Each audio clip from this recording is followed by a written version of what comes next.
Donald Trump a finalement fait volte-face sur son réseau Truth Social.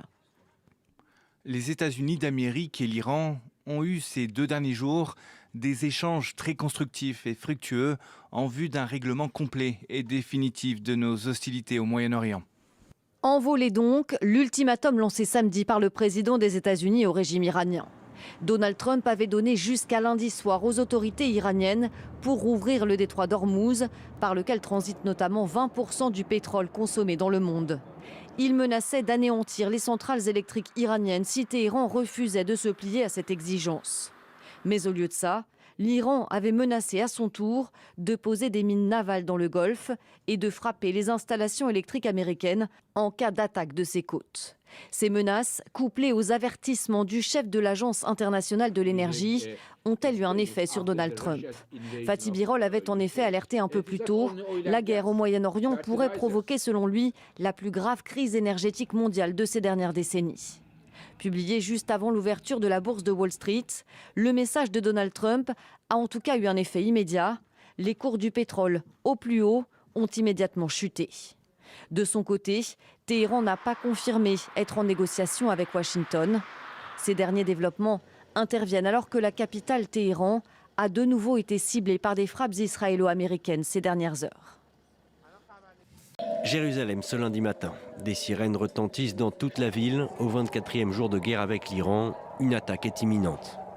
Les habitants se dirigent vers les abris.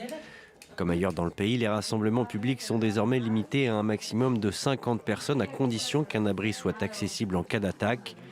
Les écoles de tout le pays ont reçu l'ordre de fermer dimanche et lundi. Quelques heures auparavant, tard dans la nuit, un missile iranien transportant une ogive à fragmentation a été aperçu dans le ciel d'Israël. Un nouvel engin qui s'ajoute aux plus de 400 missiles balistiques lancés par l'Iran vers l'État hébreu depuis le début de la guerre. Nous connaissons bien ces missiles, ils nous ont été tirés dessus tout au long de l'opération.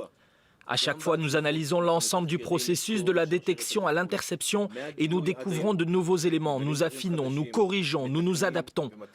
L'armée de l'air mène une bataille défensive complexe. Plus de 90% des tirs dirigés vers Israël sont interceptés. C'est un résultat sans précédent. Bataille défensive mais aussi offensive. L'armée israélienne a annoncé ce lundi matin avoir lancé une vaste campagne de frappe contre les infrastructures iraniennes à Téhéran. En Israël, la guerre a aussi des conséquences sur le tourisme. La plupart des lieux saints de Jérusalem sont restés fermés ce dimanche. Ce que nous souhaitons, c'est que cette guerre se termine bientôt par une grande victoire, on l'espère, et que la paix revienne en Terre Sainte. Que les touristes nous rejoignent à Jérusalem et qu'on puisse de nouveau visiter l'église du Saint-Sépulcre et d'autres sites.